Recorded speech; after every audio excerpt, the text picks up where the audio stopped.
Okay, hi guys. I hope you guys can hear me. Um, I think you can. I'm going to check the website right now to see if I can hear myself live on the website, and then I will get back to basically what I think about all the Democratic candidates so far and what my opinions are of each one of them.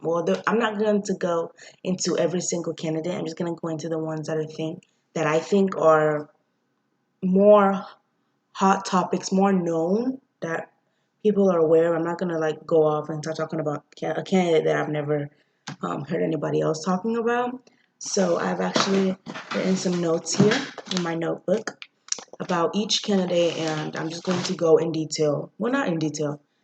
I'm doing a little bit of an overview, a basic general overview over each candidate, what my opinions are, what they stand for based on the debates, and yeah. So right now I'm just gonna go check if the video is live on my website. So we'll be right back. Okay.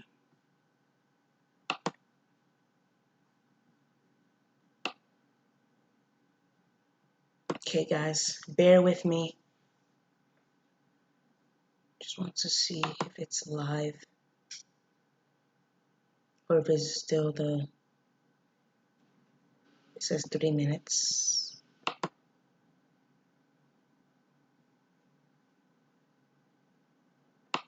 So yeah, I'm doing the stream right. See my face, though you can't really delete it, and I'm going to.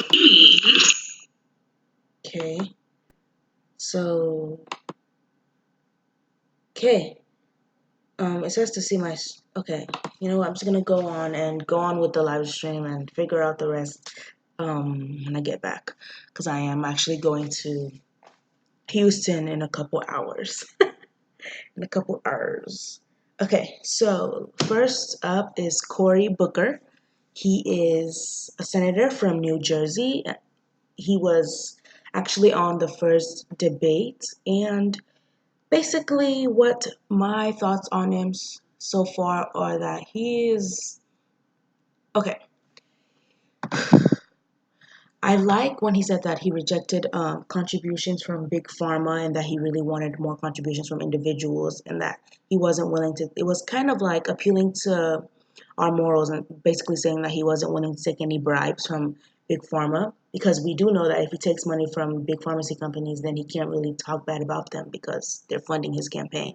So I do like the fact that he's open about who is funding his campaign, which is the people. But when I was watching the campaign, I did notice that after Beto started speaking Spanish, he too started speaking Spanish. And it was just, I don't know. I don't really. Everybody started speaking Spanish after Beto started speaking Spanish. It was quite amusing to watch. I don't really see the point of it.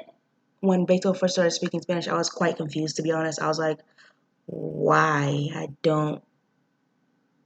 I mean, this is coming from somebody that doesn't speak Spanish and that I understand English. So I do understand that if there are some viewers that are watching, to make sure that they can understand what's going on in the debate. But generally, to my understanding, there are captions that you can put on. So I don't know. Speaking Spanish, especially by Beto, we'll get into him later, but it just kind of to me, I was just kind of giving him the side eye. I was like, okay, I don't know why he's doing that. But the fact that Cory Booker kind of jumped on the bandwagon and started speaking Spanish, it just kind of seemed to me as if he's not really a leader, a little bit more of a follower, because he should have just stood his ground and just kept speaking English. Because when Beto first started speaking Spanish, he was one of the ones that gave him a little bit of a side eye, and then he joined him. So that gave me a little bit of a indication that he's not really much of a trendsetter, as much of a follower. I might be wrong. We're still really early in the process. I mean, this is June or July now, but the debate went on in June, and the election is in basically more than a year. It's next year, November. So we'll see. But based on what I've seen so far, he seems kind of like more of a follower than a leader. I did like some of the points that he did make during the debate. He talked about immigration and what we needed to do to fix immigration, and I understood his policies on that a little. I wish I could have gotten a little bit more of a plan on how we're going to do things what a lot of the candidates did on the first night is that they pointed out what was wrong, but they didn't point out, well, except Julian Castro. And when he pointed out that a specific part of the immigration law that he wants to amend and he wants to change, that will make it easier for immigrants to come to America and to become citizens and not to have to risk their lives, like the unfortunate thing that happened right before the debate, the father and the daughter that both drowned trying to cross the border, which was a devastating situation, never should have happened. And it really opened everybody's eyes to how brutal the getting asylum even is, because people often say, oh, just get asylum, just get asylum. It's not as easy as people try to make it seem. And that picture literally proved that, like, people are willing to risk their lives to come to this country. And I think what a lot of people do is that they blame immigrants and they're like, oh, just stay in your country, this and that. What people have yet to realize is that these people have no choice. They don't have a better option. It's kind of like somebody's escaping an abusive situation and you're like, oh, just stay there. I don't want you over here.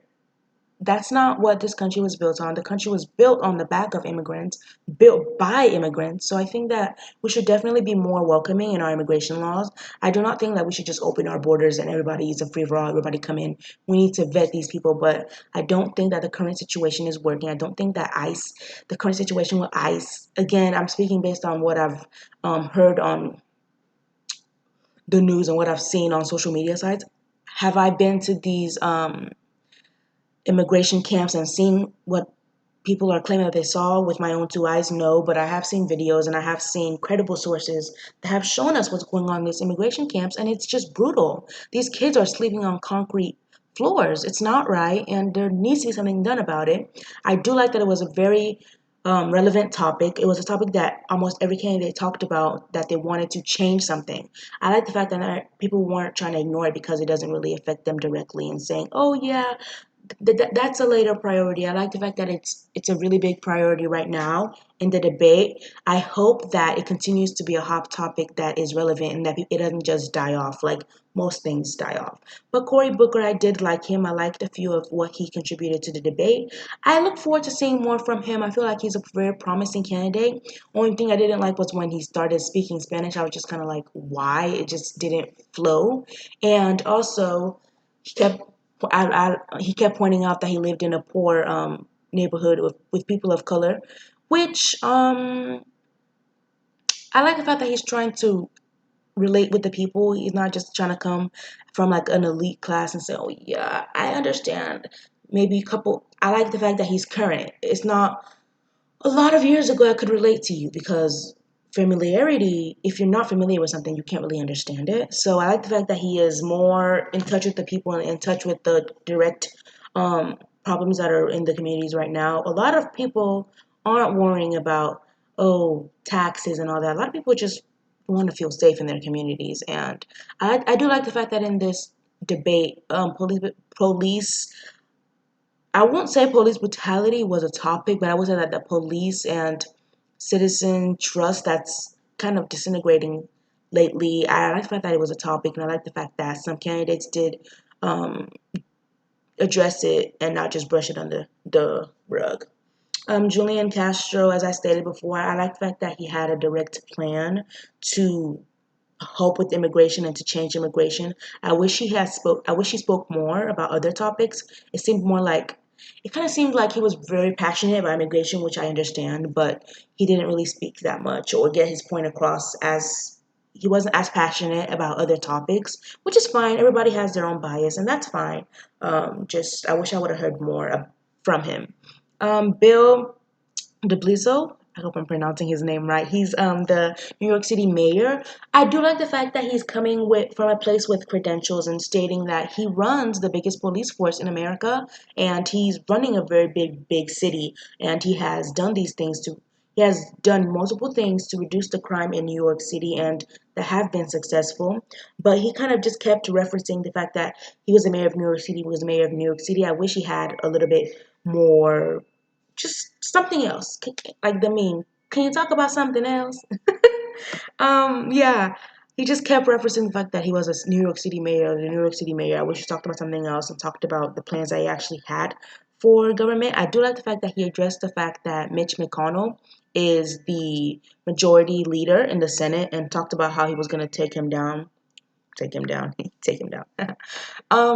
Yeah, I really like Mitch McConnell. He's promising as a candidate. I hope to hear more from him. He was very outspoken in the debate, and that's what I like. I like people that are forthcoming with the information, not just, oh, I think I'll do this. I think I'll do this. He was very direct, and I really appreciated that from him. Um, Beto O'Rourke. Uh, since I live in a great state of Texas, I have Beto O'Rourke kind of became a hot topic here when he decided to run for senator against Ted Cruz. Ooh, ooh, ooh. Okay. When he decided to run against Ted Cruz for senator, and my my teacher pointed out, which I agree with, the fact that he's using. I mean, I understand that his nickname is Beto, but the fact that he's using that nickname, his nickname, to run, I don't know, just kind of seems something just is. I don't know. I just don't fully support him as a candidate for Texas senator. I didn't really speak much about it because I wasn't educated on. I really didn't know, except immigration. I didn't really know his policies on anything else. I didn't know Ted Cruz's policies, so I just didn't really voice my opinion on that. Just I just kind of watched what happened, and I saw that Ted Cruz won, and I was like, okay. And then when I found out that Beto was running for president, I was like, okay. I mean, he did get a lot of national support. A lot of people on Twitter and social media, should I say, a lot of people on social media were saying, "Oh, he should run for president. He should run for president," and he's running. We will see how successful that is. I don't know. The fact that he started speaking Spanish at the debate, he just avoided answering a lot of questions. And I did notice that whenever a question was directed to him, he kind of talked about the problem. Like when an immigration problem was addressed to him, he kind of talked about the problem with immigration and he didn't really answer the question about what he was going to do. He seems more like a person that can point out the mistakes but doesn't really have a solution.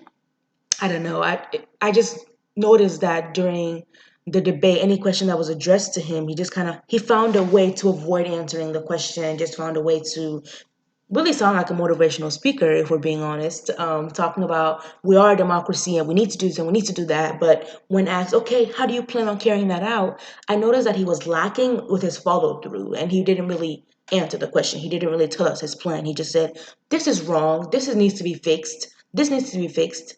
As a congressman, I introduced the bill. But now, as president, what will you plan to do? If we elect you as president, what will you do? We didn't really get a direct answer from that, and that kind of hopefully he does better in the next debate. But with his performance this debate, I saw him as a front runner before and I don't really see him as a front runner now.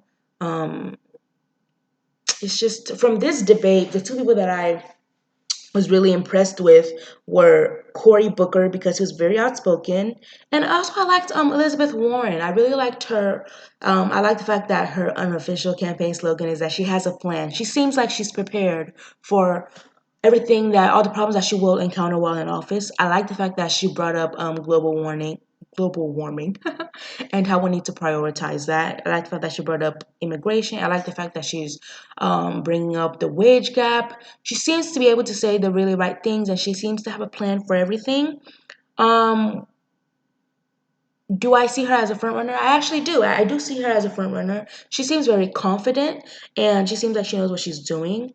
Based on the debate, she had a lot of plans. I see her as a leader. I was really impressed with her. She answered all of the questions that were directed to her and she came back with the plan. It wasn't really just like pointing out, oh, what's wrong with it, but it was a lot of answering the question, which I like it. I like it when people answer the question. So, yeah, definitely some things that I will say about her. She is uh I don't know how to say pro LGBTQ. Like she's for gay rights. She's for black rights. She's for the wage gap. She's for immigration, like changing immigration laws. She's a very like a ideal Democratic candidate. I really like her, and I see some promise for her. I think that she'll do very well. I mean, we'll see. Another person I want to talk about is Joe Biden. Honestly, Joe Biden, I like the fact that he respected the time.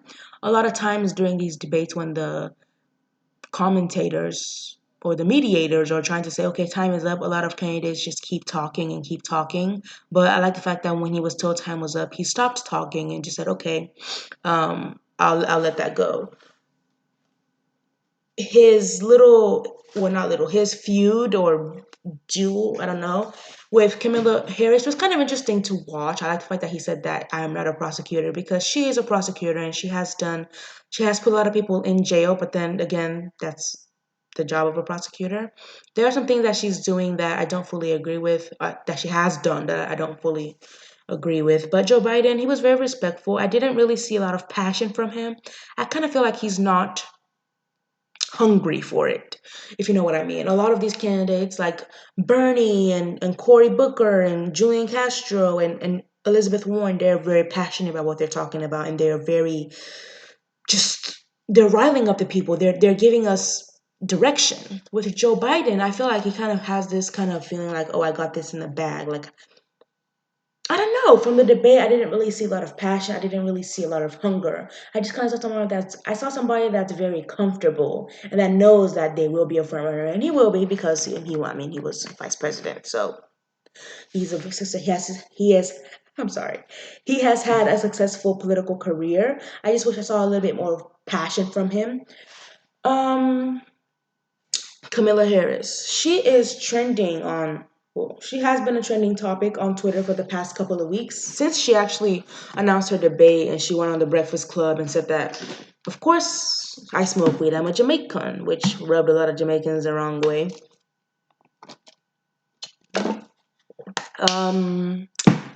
I don't know. With her, when I read a few of the things that she has done in her past, she just seems, I don't know, something about her I don't trust.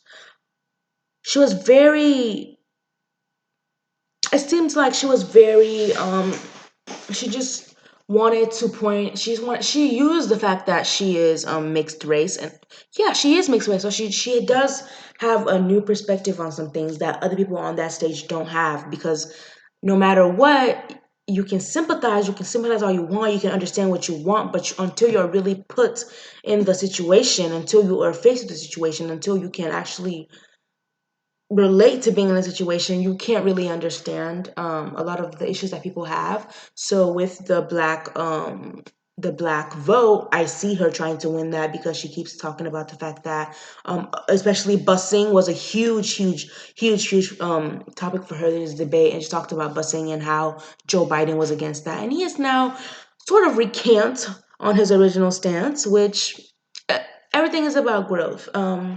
People's political opinions won't be the same forever. That's one thing that I like about politics, is that as you learn more information, your opinions might change.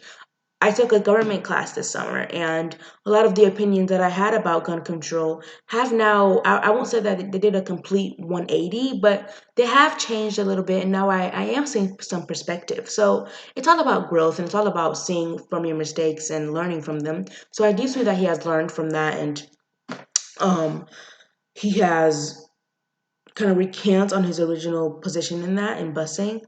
But I just don't know.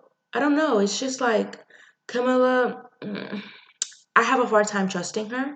I feel like she's trying to kind of force the fact that, okay, she's black. I'm not going to say she's trying to force back the fact that she's black, but she's just doing a lot of things that don't seem very genuine. They kind of seem like she's being a politician and just saying the right things. Like, I don't know why she went on the Breakfast Club. Political presidential candidates don't go on the Breakfast Club. It's not. I mean, I'm not trying to be like, oh, it's not classy. It's a good radio station or a radio show, whatever.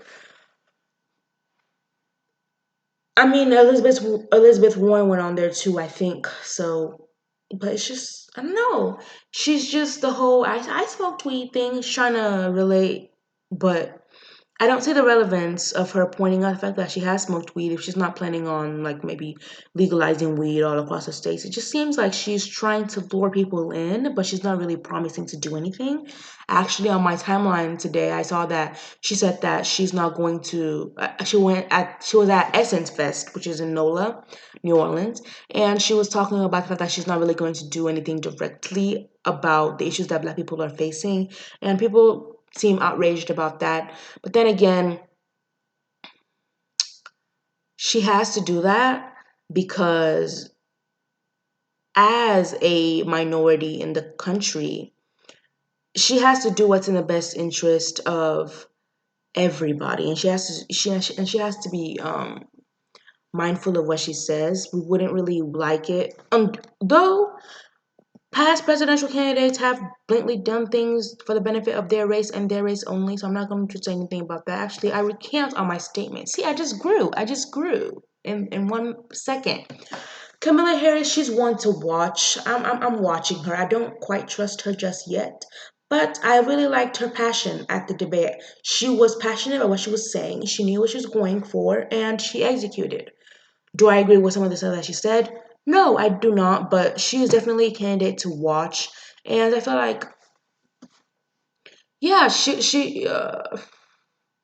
there's not one particular issue that she seemed passionate about except busing. She wasn't really passionate about immigration. She wasn't really passionate about women's rights. She wasn't really passionate about marijuana, drugs, criminalization of drugs, the prison reform system. She wasn't really passionate about those things. So we will see if she recants or improves on those.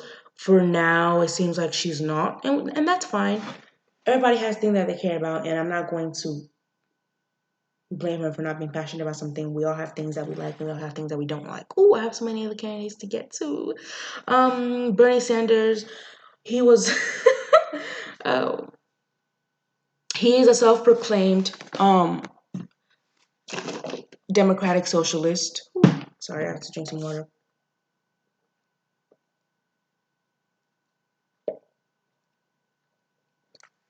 He is self-proclaimed democratic socialist.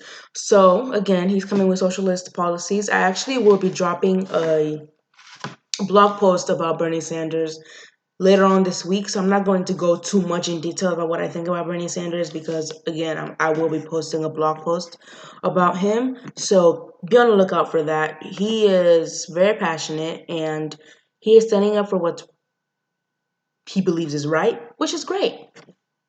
Um, he's a socialist, so of course he wants private insurance to be eliminated, which I don't know. Just watch out for the blog post and you will see my opinions and all these things and basically his platforms and all that. So let's move on to Andrew Yang. Andrew Yang, I first ran across him before the debate. Actually, I first saw him on my timeline. A lot of people were retweeting him. He said that if you retweet this, I'm going to pay you $1,000 per month, every adult $1,000 per month. And then I was watching the debate and I saw him state that he was going to pay every adult American $1,000 per month. That's not realistic. When asked how he was going to do this, he said that he was going to tax big businesses that weren't paying taxes, which does need to happen. Big businesses definitely do need to be taxed more. I feel like they're getting a lot of tax cuts.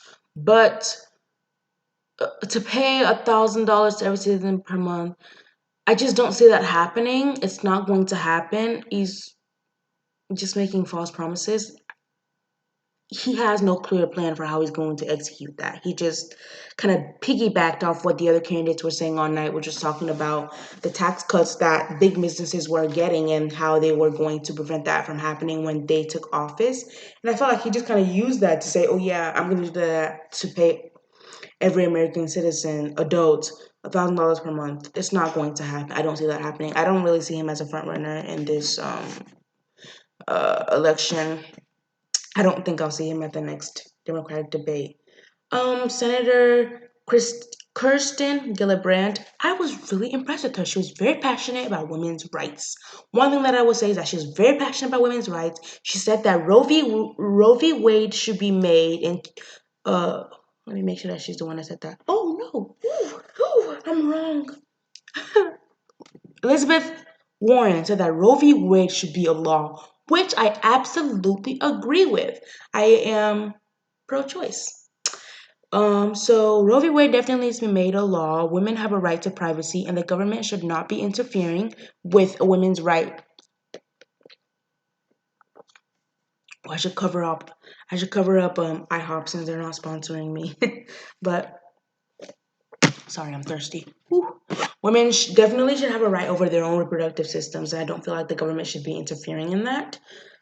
That's just my feel free to say what you must about it. I'm going to go on my website to see if anybody is commenting. Um, yeah, Roe v. Wade should be made a law. I absolutely agree with that. Senator Kirsten Gillibrand, she was very passionate about women's rights. I really, really enjoyed some of the points that she kept making during the debate. She is definitely one to watch. I do see some promise for her. I hope that she will be at the next debate. I would love to see a situation where her and Elizabeth Warren are in the same debate. I would love to see if they build up off each other or if they clash. I don't think they'll be clashing since they have so many things in common, but you know, it is what it is. um, ooh, ooh, okay. Ooh. So yeah, she's definitely one to watch. I'll definitely keep an eye on her. And Marianne Williamson. A lot of people are making fun of her. I really enjoyed what she said actually about healthcare and about the fact that we don't have healthcare in America. We have sickness care or sick care, and we're not really investigating why people are getting sick so often, but we're just kind of reacting instead of preventing. We're kind of reacting, like we're just bringing out the medicine, bringing out this, bringing out that to cure or maintain the sickness, but or just keep it from spreading. But we're not really doing much to really find out why some people are getting sick and why that is. That a lot of people are getting cancer is becoming more and more common. Obesity is becoming more and more common. As a result, diabetes and high blood sugar, high blood pressure is becoming more and more common. Um, I definitely agree with her, and I do think that more people. I do think that we should make health a priority, and that's why I really liked Michelle Obama's plan when she cut out all that greasy food that was in school cafeterias. I do see in my school cafeteria, I can definitely see that we don't have hot Cheetos and all that unhealthy stuff anymore. I feel like that needs to be talked about more in politics, how we should take care of ourselves, our bodies, so that our mind can work. Our body so that our mind can work. Yeah, I definitely agree with that. I'm a little fitness journey myself here. You know, it's all about taking care of yourself so that you can live the best life that you can live. So yeah. Um, do I see her as a front runner? I have to say I don't. One of her claims is that how we have a U.S. Department of War. She's going to create a U.S. Department of Peace. She's talked about how Trump built his campaign on hate and how she's going to build hers on the complete opposite and build it on love. And I love that. I love that she's very positive, and we do need a little bit of a positivity in government. Do I see her as a front runner? It's No, I don't see her as a front runner. She's kind of being made fun of instead of being respected right now. And not only by Republicans, but also by Democrats. Um,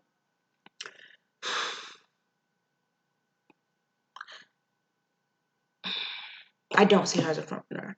I don't. She's passionate, and I will give her that. And I will give her the point on her point about how we don't have health care, we have sickness care.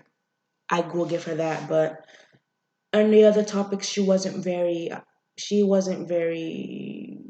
didn't speak much. She didn't speak much. In the whole 2 hours, I think she spoke maybe 5, 6 times.